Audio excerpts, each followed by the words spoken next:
This is Operation Kingslayer. Listen up. Our field of operation is Bolivia. Dense jungles, freezing mountains, and salt flats. If you don't watch your back, you won't leave it alive. Your target is the Santa Blanca drug cartel. Their network relies on fear, violence, and intimidation.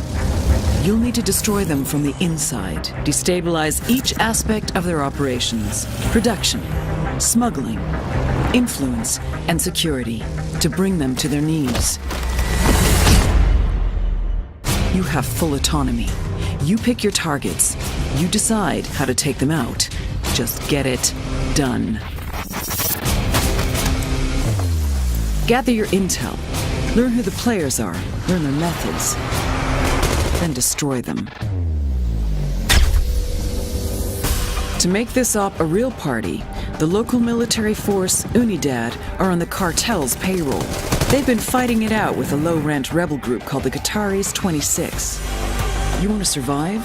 These underfunded and under-equipped rebels are your new best friends. You gotta think. You gotta be strategic. No one will come when you call for help. Use what you can to get the job done. You have your arsenal and every vehicle you can find at your disposal. And don't be afraid to throw out the playbook. Each of you is an elite warfighter, but together you have the strength to take down an army. And remember, Ghosts, credit is failure. You will burn the Santa Blanca drug cartel to the ground, but no one will know who was holding the match.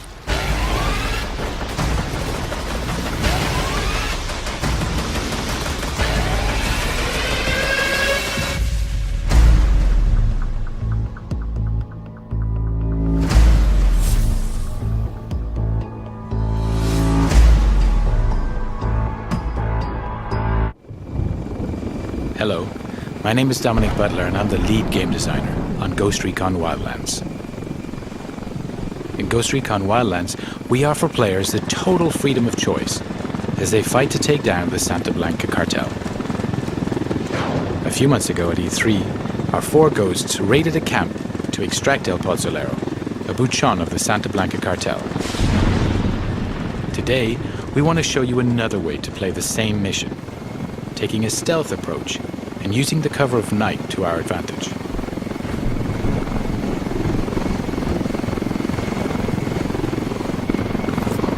Weaver, Nomad, and Holt are base jumping from the helicopter.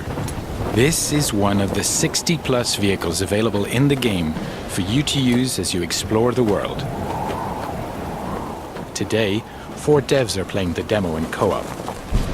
But Ghost Recon Wildlands is entirely playable from beginning to end, in solo where you're supported by your AI teammates. Weaver has landed on a cliff nearby to gain a vantage point and provide cover for Nomad and Holt, who are now landing and moving towards a cartel checkpoint.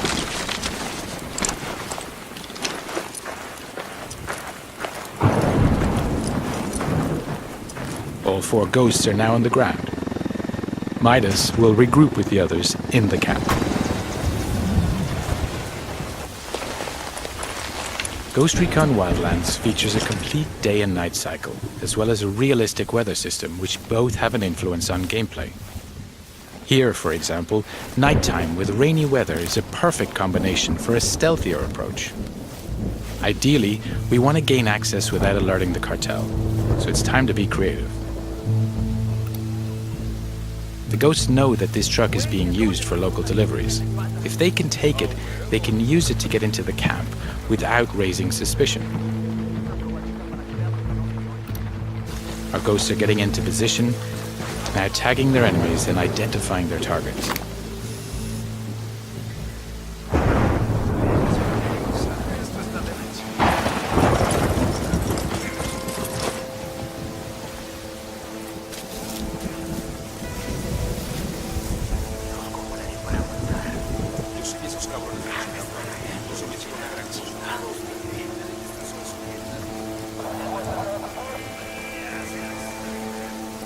Midas is now using the sync shot feature to assign targets to his teammates.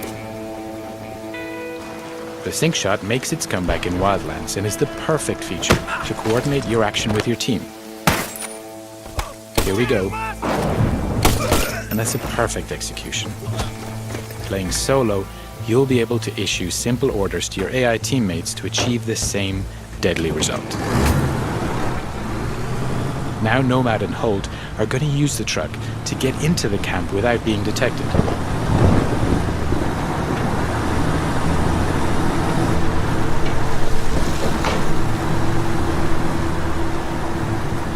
The cartel recognize this truck, and so the ghosts are in.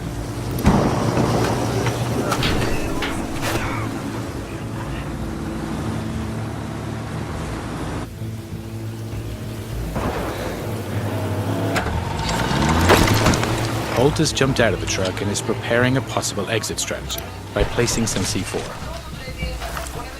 Landmines, frag, flash and diversion grenades will also give you the explosive edge and help create diversions. With more than 50 weapons available in the game that you're able to use and customize with hundreds of different attachments, it's up to you to choose the right weapon for the job. Each of them has its own ballistics model with piercing, dispersion, and bullet drop.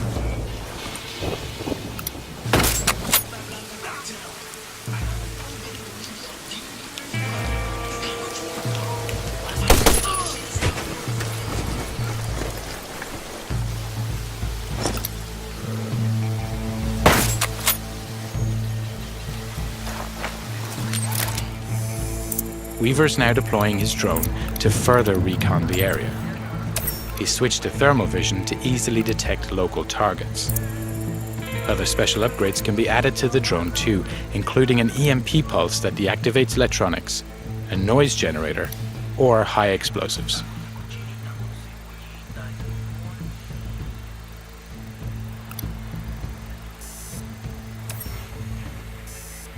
Okay, that's our guy.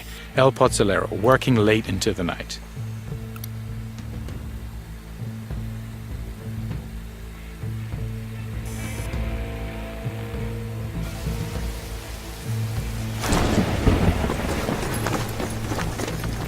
Now that we have his exact location, Nomad is going to park the truck near to the target.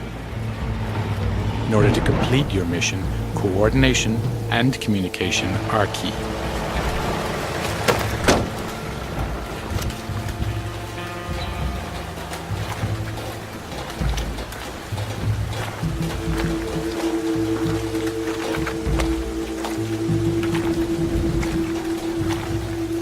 Nomad is now in position, waiting for the right moment to grab the target. Midas is heading towards the camp to rejoin Holt and Nomad.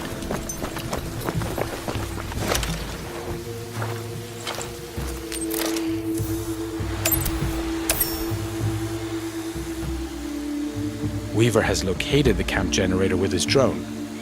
If the team manages to shut it down, they'll kill power in the camp, which will prevent triggering alarms or secondary reinforcements.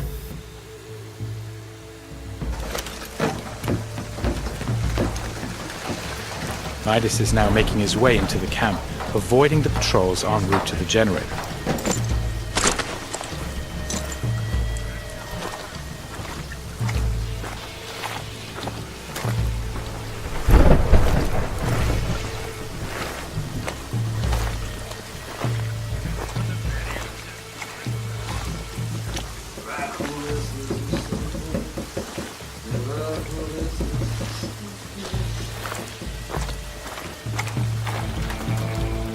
Holt is placing more C4 on the other side of the camp to provide further distraction in case the ghosts need it during their escape.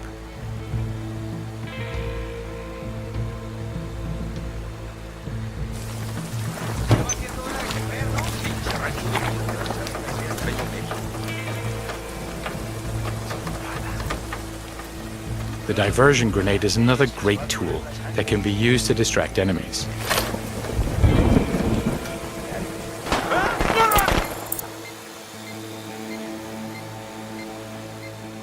Since we're attacking this camp at night, we can take advantage of each NPC's unique day and night agenda. For example, this soldier here is taking a rest.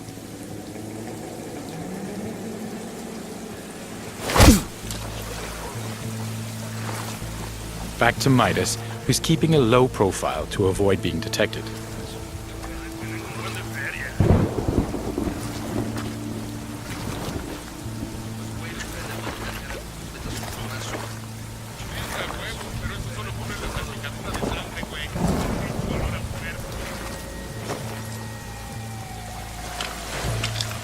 Holt is making his way towards Nomad and El Pozolero's location.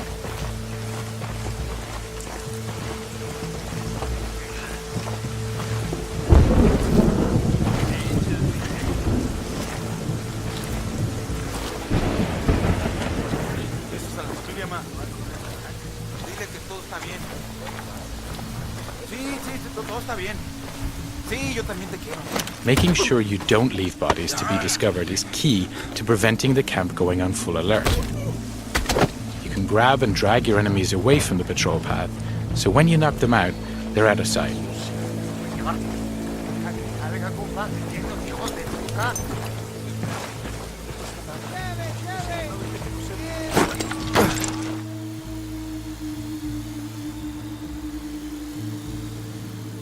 Midas is climbing between the camp buildings to reach a better position.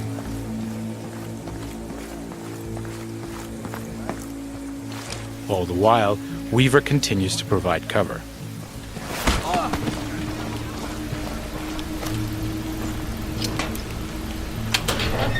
Having reached the generator, Midas can disable it to kill the lights throughout the camp.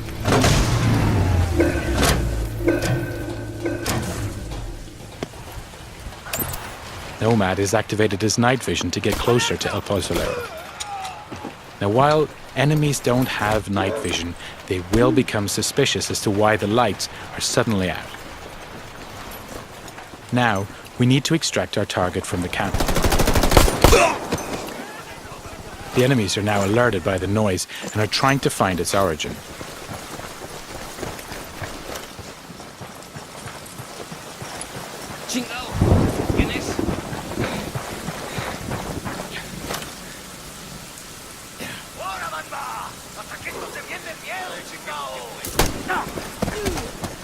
Holt is passing a rebel prison cage.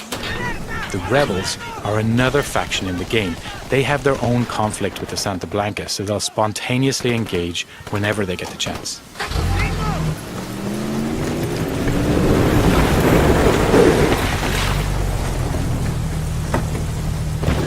Nomad has just put our target into the truck and is moving towards the exit.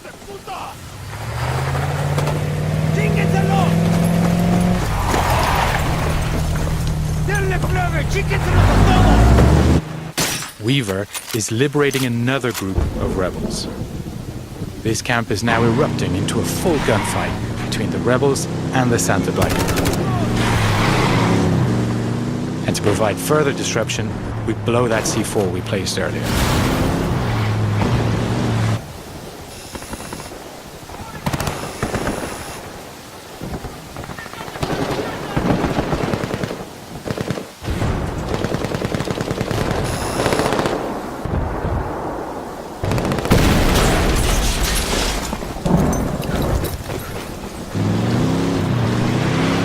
Weaver is now headed to rejoin the others, clearing the last of the Santa Blanca in the wild who were attracted by the gunshots.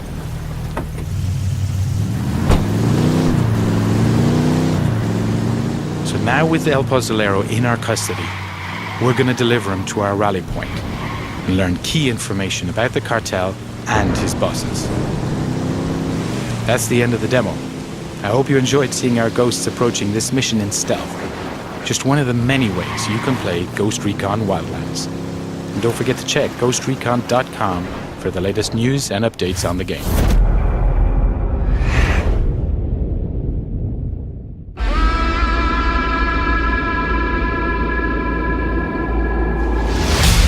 In dangerous country, you need to adapt, to change.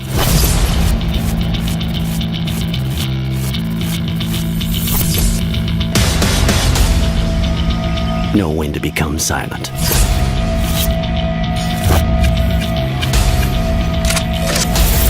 Untouchable. When to learn alternate methods.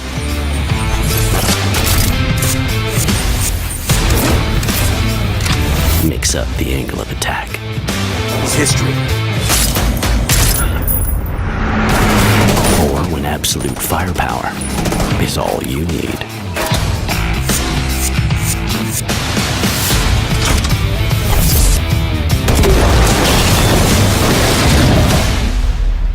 Our allies are the dirt, the grass, and the sun in the sky. We have no uniform. There is no single path. This is why we win. This is why we are ghosts.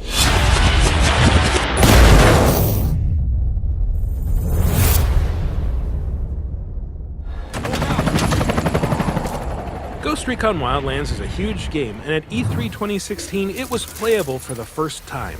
After battling through the cooperative demo, we had a chance to speak with Dominic Butler, lead game designer of Ghost Recon Wildlands, about the world he's helped create and the freedom it gives players to fight a four-man drug war however they see fit. What of what you're showing are you most excited for players to discover during E3? It's a game that we're very proud of, and I think that's the most exciting. Rather than a particular feature, they're getting to see that co-op is there, and it's fun, and they see the opportunities in terms of vehicles, in terms of gameplay, in terms of approach.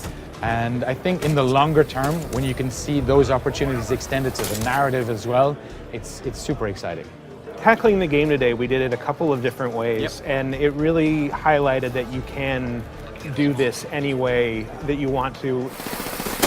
The core thing is really about total freedom of choice, right? So it's about letting the player decide how they want to play, where they want to play, what they want to use, how they want to leverage the environment, the opportunities that are there. But it is a very dangerous and reactive world, so once the alarms start going off, that alarm propagation goes out, reinforcements get called, and suddenly you find yourself not dealing with 2 or 3 enemies, but a dozen or more. They're coming in by armored vehicles, they're sometimes coming in by helicopter, and so things can escalate. They can get really big very quickly if you're not prepared. At one point, I freed some rebels that were in a cage. Right, yep. Can you tell us anything about them? Yes, so the rebellion is there. They exist in the world. It's really the people of Bolivia that are trying to fight back, because their whole country has been taken over, right? So they're trying to fight back, but they're completely underfunded. There's a corrupt local government that are working with the Santa Blanca, so the people really have no choice, they have no support.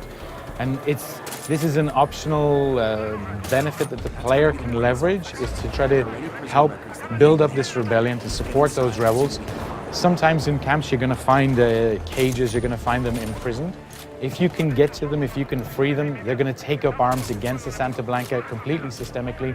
You don't have to tell them what to do. They know where the enemy is. They're going to start fighting back, and it's a way to kind of leverage one faction against another. And we also put a name to the face of the leader of Santa Blanca, El Sueño. El Sueño, that's right. What can you tell us about him? He's an unpleasant character, but he's at the same time the charismatic leader of the Santa Blanca. He's the one that led them to power. He's the one that brought them into Bolivia and helped them take over Bolivia, turn it into a narco state. But he rules through intimidation, through bribery, corruption, whatever it takes. They got a beat on us. So when is Ghost Recon Wildlands coming out? So Ghost Recon Wildlands will be released on March 7th, 2017.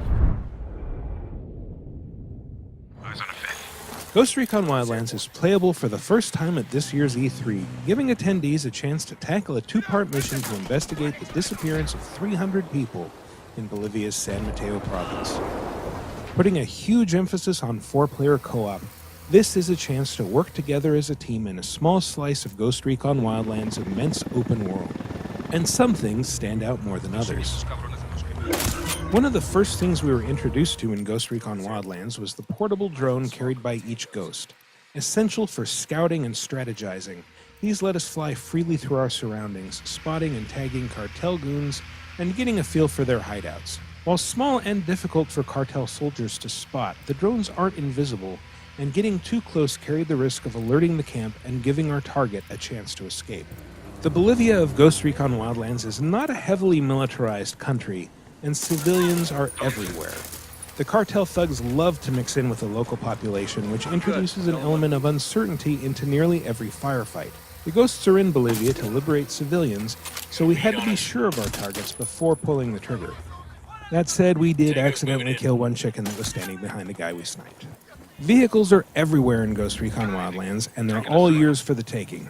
And while it's fun to tear off by yourself on a dirt bike, larger transports are a great way to take advantage of co-op, as one player can take the wheel while everyone else leans out the windows to turn cars into light assault vehicles. This is a lot of fun on the road, but even better in the skies, where squad mates can man the machine guns on choppers to light up any threats below.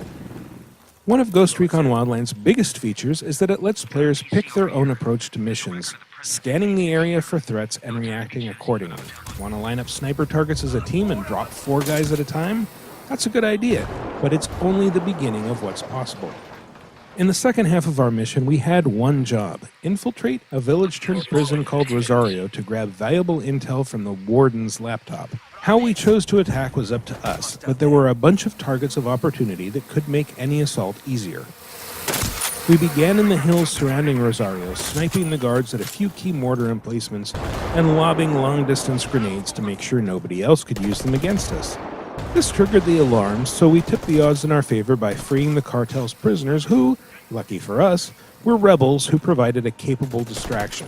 And when the cartel scrambled a chopper to take us down, one of our group's better snipers took out the pilot, crashing it. Get inside and see what we can find. That's just one of many ways we could have handled it. On our second run, for example, we all bailed out of our helicopter directly above Rosario. This turned out to be a disastrous move, as it immediately alerted the cartel and nearly tanked the mission because of how quickly we were swarmed. We could have also kept it completely silent, creeping our way to the intel and quietly shooting or choking out any cartel guards who got in our way. Our escape could have been handled any number of ways too, but we always opted for piling into a truck and burning rubber out of Rosario, sometimes blowing up a gas tank just for the fun of it on our way out. It's a huge world of possibility, and it's coming your way on Xbox One, PS4, and PC on March 7th. To find out more about Ghost Recon Wildlands and other upcoming Ubisoft games, keep it at UbiVlog.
I'm Michael Raparez at E3 2015, and I'm joined by these two gentlemen. I'll let them introduce themselves.